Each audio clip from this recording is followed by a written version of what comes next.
entertainment, and more. Play it at play.it.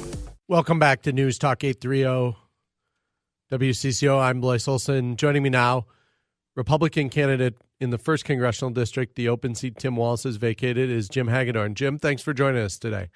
Well, Blyce, it's a pleasure to be with you. Well, the president's coming in tomorrow to campaign in Rochester with you. I assume you'll be there tomorrow? We'll be there. I think pretty much every good Republican in the whole state that wants to be there will try to be there. That's for sure. Are you suggesting that if you're not there and you're a Republican, you're a bad Republican? Oh, I didn't mean to say that. I thought I could catch you on something there. Well, you're quick. You're quick this morning, Blyce. Well, thanks. No, we're looking forward to it. It's going to be a galvanizing event. The president come in, deliver his message, let people know about the accomplishments of the administration, his vision moving forward. And, I'm somebody that's always been supportive of not just his policies, but he as president, because I felt like if he didn't win in 2016, we were going to lose the country.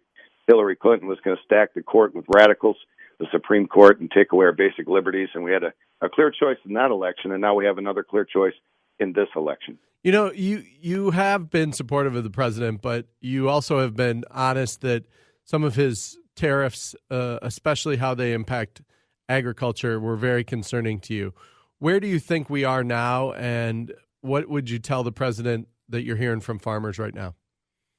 Well, yeah, I'm not a big fan of tariffs. I think they're good for the governments that impose them and the industries they try to protect, and that's usually on a temporary basis. But what the president is trying to do, and has been successful, I think, so far, is to bring everyone to the table. He said that China was ripping us off. He wanted to renegotiate some things with Mexico and Canada. And lo and behold, Mexico and Canada and the United States have a new agreement.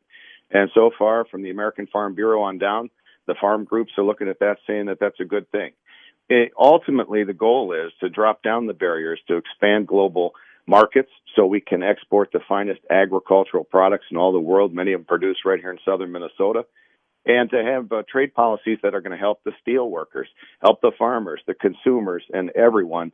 And I think he's on track. And frankly, if I get the chance, I'll let the president know that the farmers down here had his back. They all know that China's been ripping us off for 20 years, that they've taken advantage of the country, that something needed to be done. They knew it was going to be a little bit turbulent. But in the end, they trusted that he was going to do the right thing for the country and for them. Mr. Hagedorn, I hear what you're saying there, but you and I were both at Farm Fest, and farmers, they may have had his back, but they were pretty upset. They wrote petitions. The part of the mood of farmers was hanging in the balance on that. And if some of that doesn't get figured out before Election Day, farmers might have a different view of this administration, don't you think? But not the farmers I speak with, honestly. I think there's always going to be a few liberal farmers out there, but there are fewer and fewer of them. They're leaving the F and the DFL every day.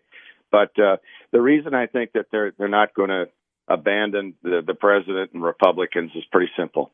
Before there was this so-called trade war that the Democrats want to talk about, there was a war against agriculture, and it was executed by Barack Obama and the Democrat Party. Massive regulations coming out of the EPA in Washington, D.C. that was driving up farmers' costs and making them have to spend lots of money on compliance. Obamacare was the biggest issue in agriculture these last 5 years. It was crushing farmers who were having a tough time with low commodity prices and high input costs, including Obamacare. And then you had restrictive energy policies driving up the cost of energy needlessly. And that's very important because, 40% of the cost of producing a bushel of corn is energy. And when energy prices go up, farmers have tough times. So, the Democrat Party and their policies are very anti-agriculture, anti-farmer, anti-rural America. And I think that's why they voted overwhelmingly for President Trump. And they got me to 49.6% in the last election. And we're going to finish the job here in this one. So as you look at that and you think about that and the tone, and obviously you're a strident supporter of the president, did you hear his comments last night about Christine Blasey Ford and her testimony last week? Actually, I haven't. I've just been. We had two events last night in Mankato. Okay. One with Colonel John Klein, former Congressman Klein, who came in for us. That was exciting. And then we had a big Republican rally there to get our volunteers out to do the door-to-door and the phone banking. But no, I haven't seen any reports yet. Okay, so one of the things he did is, he suggested, he kind of mocked Christine Blasey Ford that she couldn't remember some of the specific details after just one beer. And I think it's a contrast to what he said last week when he thought she had very credible testimony. And I think, part of his style as president is that, he can be very diplomatic one moment, and then when it's in a political situation, he does stuff to rally the base. And just noticing your comments here about kind of, going after Democrats on healthcare costs and things like that, it seems that was the truth.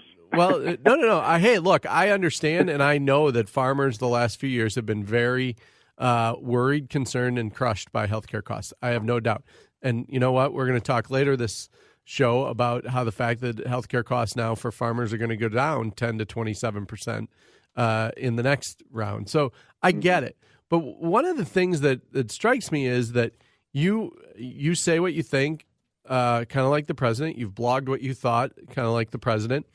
But you used the word radical earlier when talking about the court, and you used the word radical when talking about Dan Feehan. Does that tone help you govern once you're there and might have to work with a Democrat or two? Well, when I've spent time out in Washington, and I had major bills get through the Congress that I managed, that I worked with both Republicans and Democrats. It all comes down to your worldview and what you want to get done. And right now, the two parties are diametrically opposed. And since the election in 2016, the Democrat Party has moved way to the left. Look at what they are outwardly talking about. Tim Walz wants to make Minnesota a sanctuary state. All right? Amy Klobuchar has gun control. Tina Smith, late-term abortion. Dan Feehan, who wants to represent the Mayo Clinic in the 1st District, Minnesota, openly out there for socialized medicine. That is far to the left stuff. They have the same positions as Keith Ellison on virtually every issue. We're not going to. Okay, we're not going to talk about that. I'm talking about you. If you get elected, does this tone that you're taking in the campaign help you govern? Well, sure, because the House of Representatives is an institution built on power. The one vote more than half, you control the bills, the committees, and you control the agenda. And what we're trying to do is keep moving the country in what I say is the right direction. The Democrats want to take us radically left. That's just a fact. And so if we get there, and I serve on the Agriculture Committee, one of my goals would be to work with all members of the Agriculture Committee to help all facets of agriculture. And that would include people from different regions, people from different parties. And I'd work with all the groups in order to make sure that America's agriculture was moving the right direction. So I certainly am going to be able to work cooperatively with other folks. One of the issues, but the choice in the election is: are we going to go, keep moving where we're going, or are we going the other direction? It is a clear choice, and our election in southern Minnesota is a miniature national election. The control of the House may hinge on this one seat. No, I understand. And that's the critical choice, but before the American people and before the people of southern Minnesota. When you talk about sanctuary state, sanctuary city, that is one kind of outlier issue out there. But and I know that farmers and ag producers and agribusiness in your district need more workers. What's the solution? Sure. Well, there's several solutions, and one of it is that we should have transition wages from people going from welfare back to the workforce. And right now, people lose benefits sometimes, and they're worse off if they work, and we can't have that. I'm also one of those people that believes in work for welfare. If you're on the welfare system and you're able-bodied, you should work for it, and that gives people an incentive to get back into the private sector. But I have also said all along, I'm for a work program, a verifiable work program, to allow people to come from foreign nations into the United States to fill needed jobs. But we have to do that in a verifiable way, and it has to make sense. And then on top of that, we have to have border security. So when we do deport people, they don't run back over the border or fly into the country and overstay visas. And we have to move to a system of merit-based immigration so the people coming to the United States we feel will assimilate, fill the jobs needed, contribute to our economy. We're the most generous country in all the world. We allow in almost 1 million or more people every year. I think that's more than almost everybody else around the world combined. We're very generous.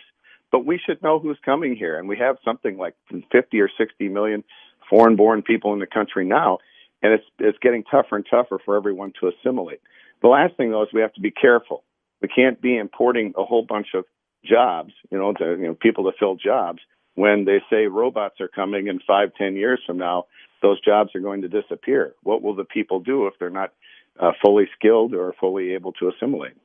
Got it. Jim Hagedorn, Republican running in the 1st District. Thanks for joining us this morning, and tell President Trump that I'd love to have him on the air. Will do. Thanks for the opportunity, Blythe. Hope you have a great day. Thanks, Jim. That's Jim Hagedorn. He's running against Dan Feehan in the 1st Congressional District. And you start to see the tone that Hagedorn has taken there because he has been more